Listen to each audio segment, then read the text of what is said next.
अश्वनी उपाध्याय जुड़ गए हैं। आप बीजेपी के नेता हैं। अश्वनी जी, ये दिल्ली में जिस तरीके से शर्मनाक घटना हुई है, इसको आप किस तरीके से देख रहे हैं? चूंकि दिल्ली में पुलिस आपकी पार्टी के अंदर है, होम मिनिस्टर अमित शाह साहब के अंडर में आती है। देखिए, ये जो समस्या, ये आज जो प्रॉब्लम हुई है, ये मुझे लगता है उसी का एक्सटेंडेड रूप है जो बाकी जगह हुआ है, चाहे वो बंगाल में हुआ है, चाहे वो मध्य प्रदेश में हुआ है, या गुजरात में हुआ है, बाकी अलग अलग राज्यों में हुआ। अभी इसके पहले 9 राज्यों में हुआ था रामनवमी के दिन, आज दिल्ली में हो गया। इसका मतलब बहुत कुछ सोचना पड़ेगा, आखिर दिक्कत कहाँ से हो रही है। कहीं न कहीं सोच में टकराहट है, कहीं विचारों में टकराहट है, कहीं न कहीं कट्टरवाद, इसका मतलब बहुत तेजी के साथ फैल रहा है। मेरा व्यक्तिगत रूप से मानना है, पार्टी की बात न करें, मेरा व्यक्तिगत रूप से मानना है, जो मेरी पीआईएल भी चल रही है, इस देश में समान शिक्षा बहुत जरूरी है।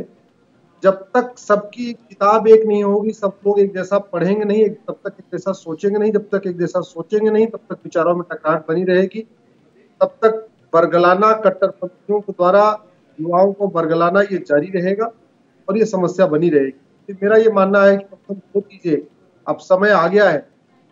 मैं तो एक छोटा सा कार्यकर्ता हूँ, लेकिन वरिष्ठ लोग, हमारे नीति निर्माता, हमारी सरकार, माननीय प्रधानमंत्री जी, माननीय गृहमंत्री जी, सब लोग इस पे विचार कर रहे होंगे। कब तक, कितनी जगह पुलिस लगाएंगे, कहाँ कहाँ पुलिस के साये में रामनवमी होगी, कहाँ कहाँ पुलिस के साये में हनुमान जयंती। लेकिन अश्वनी जी, मेरा आपसे सवाल यह कि नफरत फैला कौन रहा है, उस पर लगाम क्यों नहीं लगाते? चूंकि राज्यों में, केंद्र में आपकी सरकारें हैं, लोग तो सवाल आपसे ही पूछेंगे, आपकी पार्टी से पूछेंगे। और देश की राजधानी दिल्ली जब सुरक्षित नहीं है, तो बाकी राज्यों का जो आप जिक्र कर रहे हैं, वहां पर भी सवाल खड़े हो रहे हैं। सरफराज भाई, मैं अभी आपके कार्यक्रम में आने के पहले जरा मैं गूगल कर रहा था जी, तो 5 अप्रैल 1947 को भी हनुमान जयंती थी। 5 अप्रैल 1947, और शनिवार का दिन था, जैसे आज शनिवार है, उस समय शनिवार था, 5 अप्रैल 1947 को। उस समय पृथ्वीराज कपूर, सुनील दत्त, रोशन साहब और मिल्खा सिंह, गुलजार साहब, लाला अमरनाथ, आडवाणी जी, जेठमलानी जी, मनमोहन सिंह जी, इन लोगों ने सोचा नहीं था ये उनकी अंतिम हनुमान जयंती है अपने अपने घरों में। आखिर क्या ऐसा कारण हुआ कि उन्होंने 5 अप्रैल 1947 को अपने घरों में हनुमान जयंती मनाई और 6 महीने के बाद अपना घर, मकान, दुकान, खेत खलियान सब कुछ छोड़ के वहां से निकल जाना पड़ा? तो ये कट्टरवाद बहुत बड़ी समस्या है, ये कट्टरवाद बढ़ रहा है। मेरा जितना अपना छोटा सा अध्ययन है कानून के मामले में, या जो मैंने दुनिया में चीजें देखी हैं, मैंने तो ये देखी है कि जहां जहां uniform education, uniform civil code है, वहां कट्टरवाद, चरमपंथ कम है। जहां पे पर्सनल लॉ है और मदरसे हैं, वहां पे चरमपंथ ज्यादा है, कट्टरवाद ज्यादा है। मैं अश्वनी भाई यही आपसे कह रहा हूं, मैं आपसे यही अर्ज कर रहा हूं कि दहशतगर्दी या कट्टरपंथी कहीं भी हो, किसी भी धर्म में हो, किसी भी जात में हो, किसी भी मजहब में हो, कट्टरपंथी हमेशा इंसान को नुकसान पहुंचाती है और देश को, सिस्टम को नुकसान पहुंचाती है। मेरा आपसे सवाल यही है, सरकार आपकी है, राज्य में सरकार आपकी है, केंद्र में सरकार आपकी है, तो फिर आप इस पर लगाम क्यों नहीं लगा रहे? नहीं, सरकार कह तो रहा हूं, सरकार अभी हो क्या रहा है कि सेकुलरिज्म का पाखंड, सरफराज भाई, इतना बढ़ गया है जी। जब सरकार कहती है कि यूनिफॉर्म सिविल कोड हमें सोच रहे हैं करने के लिए, तब तक बहुत सारे लोग आ जाते हैं कि ये हो जाएगा, वो हो जाएगा, क्या हो जाएगा, कैसे हो जाएगा। जब सरकार सोचती है नहीं, हम तो एक भाई यूनिफॉर्म एजुकेशन इम्प्लीमेंट करते हैं, तब तक उसका विरोध। आप एनआरसी के मामले में देख चुके हैं दिल्ली में क्या हो चुका है, जबकि एनआरसी का भारत के लोगों से कोई लेना देना नहीं था। सीए के मामले में लोगों ने क्या किया, उससे लेना देना नहीं है। और एक बहुत बड़ी, ईमानदारी के साथ बताना चाहूंगा, इस पे बहुत कम चैनल चर्चा करते हैं, आपने मुझे मौका दिया इसलिए मैं अपनी बात रख देता हूँ। भारत को बर्बाद करने के लिए लगभग 50,000 करोड़ की फंडिंग हो रही है विदेशों से। एक तो हवाला, कौन कर रहा है अश्वनी भाई, कौन कर रहा है और किसको कर रहा है? बिल्कुल आपको बताता हूँ। एक कांग्रेस ने 2010 में कानून बनाया था, उसको कहते हैं एफसीआरए। उस एफसीआरए का यूज भारत में केवल भारतीय संस्कृति, भारतीय संस्कार, भारत को बर्बाद करने के लिए, भारत में जाति का जहर घोलने के लिए, भारत में कट्टरवाद फैलाने के लिए, भारत में नक्सलवाद माओवाद फैलाने के लिए, भारत में मजहबी उन्माद फैलाने के लिए बड़ी मात्रा में फंडिंग हो रही है उस एफसीआरए कानून के जरिए। दूसरा, हवाला के जरिए। तो ये, हालांकि एफसीआरए कानून में बड़ा संशोधन हो गया, उसके बैंक अकाउंट को, लेकिन अश्वनी भाई देखिए, आप तो कानून के जानकार भी हैं, सरकार के नुमाइंदे भी हैं। मेरा आपसे अर्ज यही है कि जिस तरफ आप इशारा कर रहे हैं उस पर कार्रवाई क्यों नहीं हो रही? अगर एफसीआरए के जरिए विदेशों से फंडिंग होती है हमारे देश में, आपके देश में, जिन एनजीओ को पैसा आता है उन एनजीओ पर बैन क्यों नहीं लगाया जाता? और जब जब जांच होती है तो उनको क्लीन चिट मिल जाती है। हाँ, वो कानून, मैंने उस कानून में काफी सुधार किया गया, लेकिन अब अनुभव ये कहता है कि सुधार करने से भी बात नहीं बन रही है। अब उस कानून को खत्म ही करना पड़ेगा, केवल सुधार करके कोई फायदा नहीं हो रहा है। इसलिए मेरा व्यक्तिगत मत यह है कि एफसीआरए कानून को खत्म कर देना चाहिए। जहां हजारों करोड़ की फंडिंग आ रही है, लेकिन मुझे अश्वनी भाई, मुझे हंसी इसलिए आ रही है चूंकि आप भी कानून के जानकार हैं, मैंने भी कानून की पढ़ाई पढ़ रखी है। जिसके दिमाग में फितूर होता है वो क्राइम करने का रास्ता कहीं ना कहीं से ढूंढ लेता है, और ये आप बाखूबी जानते हैं। देखिए सरफराज जी, कानून आप भी जानते हैं, कानून मैं भी जानता हूं जी। सच्चाई ये है कि कानून दवा की तरीके काम करता है। जैसे दवा अगर घटिया होती है तो बीमारी बढ़ती है, ऐसे कानून कमजोर होता है तो अराजकता बढ़ती है, मजहबी उन्माद बढ़ता है, कट्टरवाद बढ़ता है।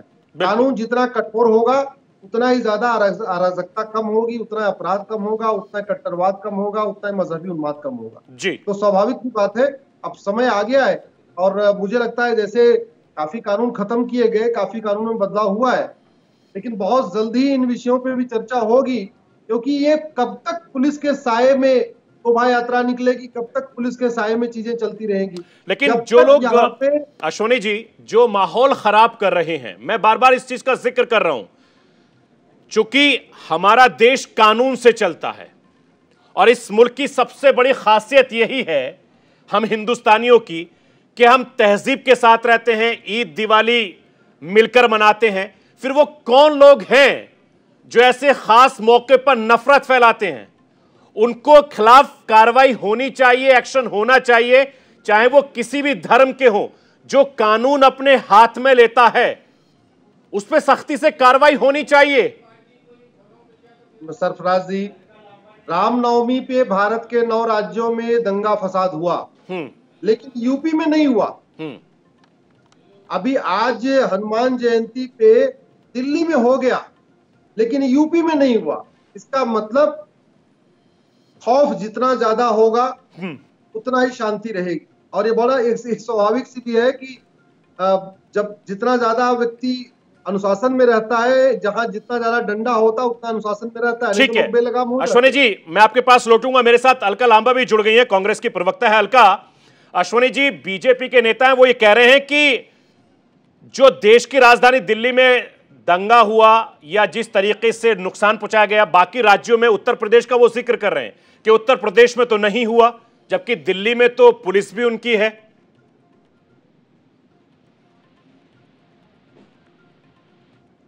अलका, आप तक मेरी आवाज पहुंच रही है? चलिए मैं उनके पास वापस लौटूंगा। अश्वनी जी, अपनी बात पूरी करिए आप।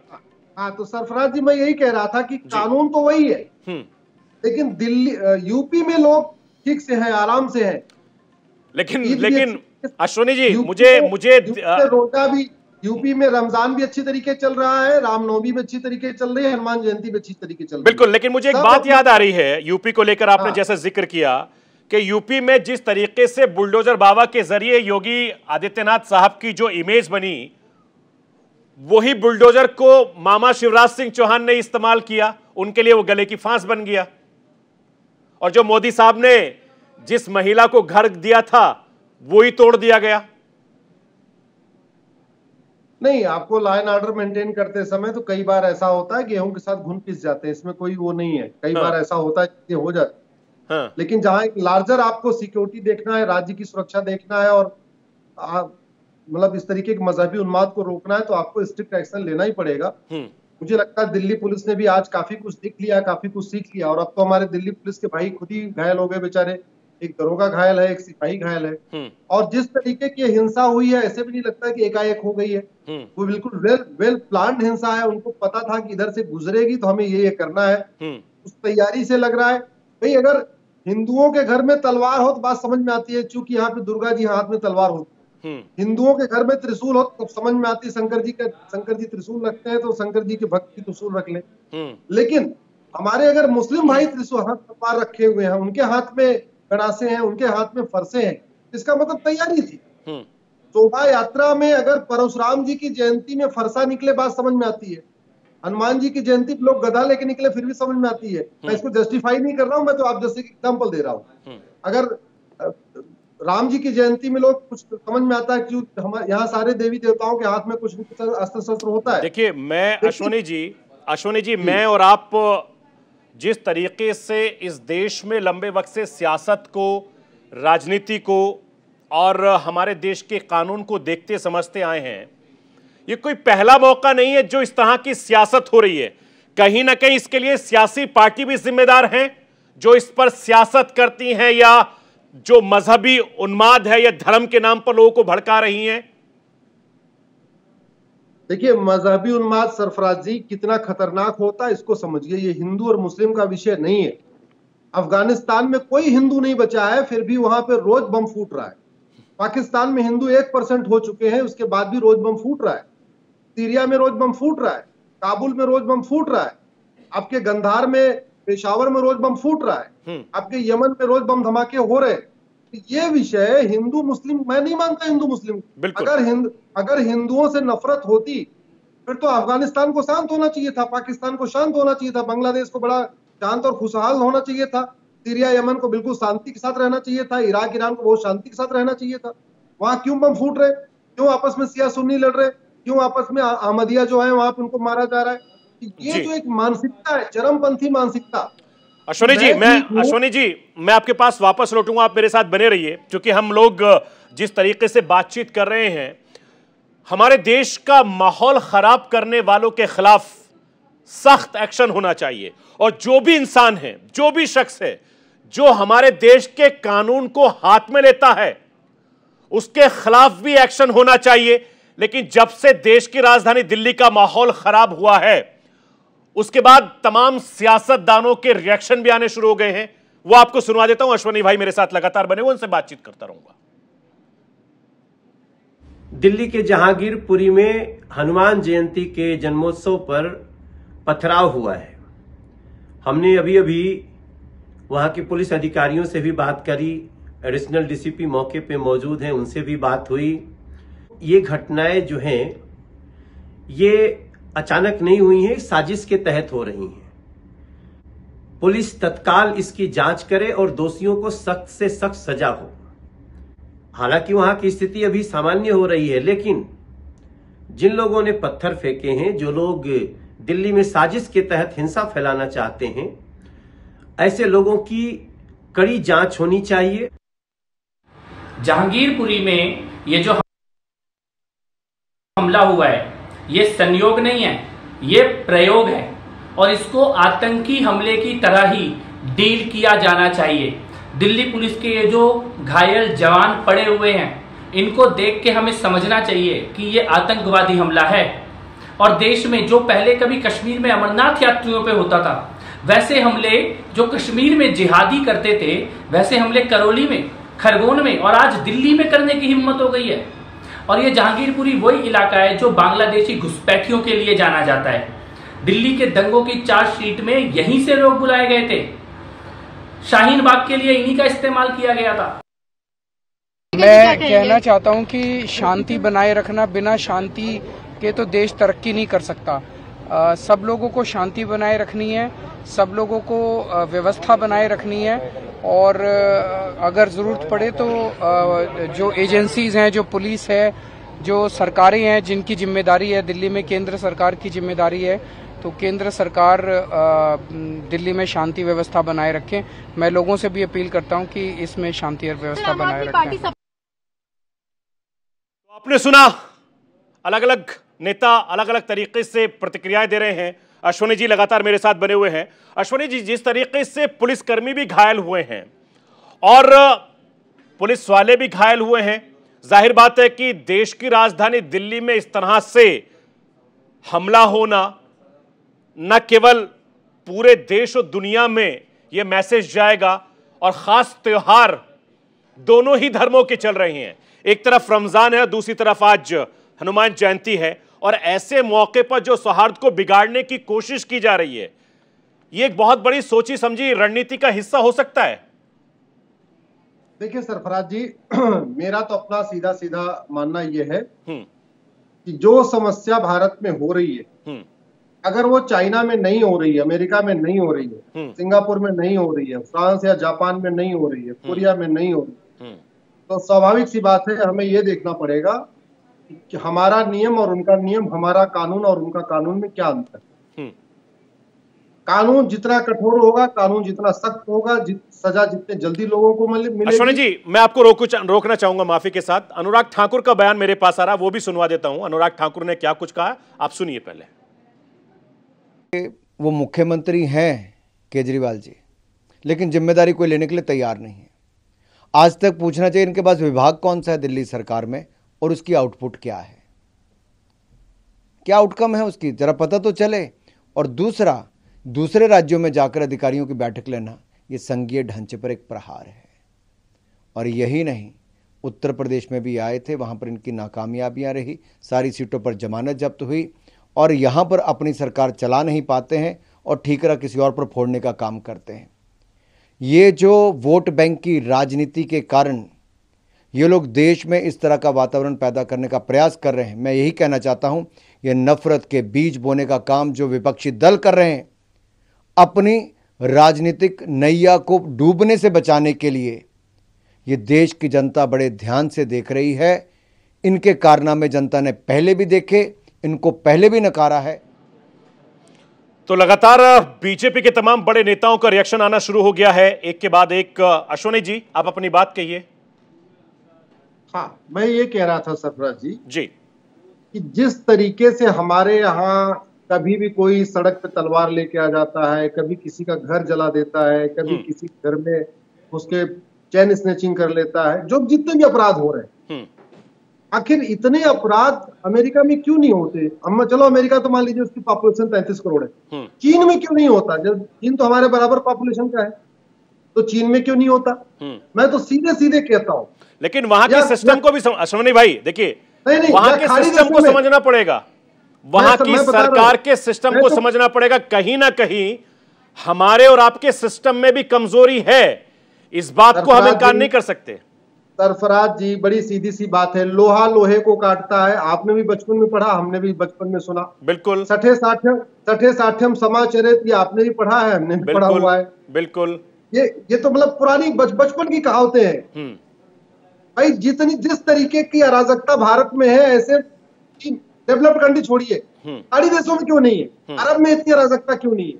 दुबई में इतनी अराजकता क्यों नहीं है? कुवैत में इतनी अराजकता? क्योंकि कानून बड़े सख्त हैं, पुलिस बड़ी सख्त है, सिस्टम बड़े सख्त है, सरकार बड़ी सख्त है। वहां तो अपनी मर्जी से रोड क्रॉस भी नहीं कर सकता, क्योंकि उसको डर है कि अगर मैं रोड क्रॉस करूंगा तो एयरपोर्ट पर फाइन लगेगा, और फाइन भी बहुत अच्छा खासा लगता है।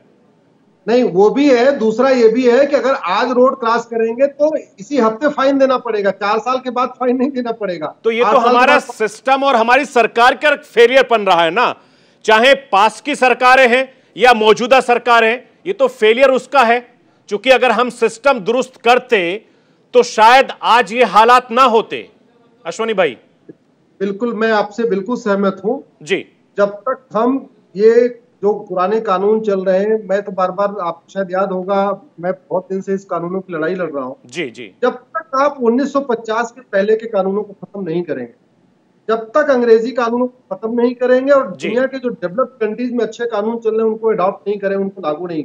चलिए अश्विनी जी, मेरे पास वक्त की कमी, आपका बहुत बहुत शुक्रिया, आपने वक्त निकाला और बेबाकी से आप इसी तरीके से बात रखते हैं, आगे भी रखते रहिएगा। बहुत बहुत शुक्रिया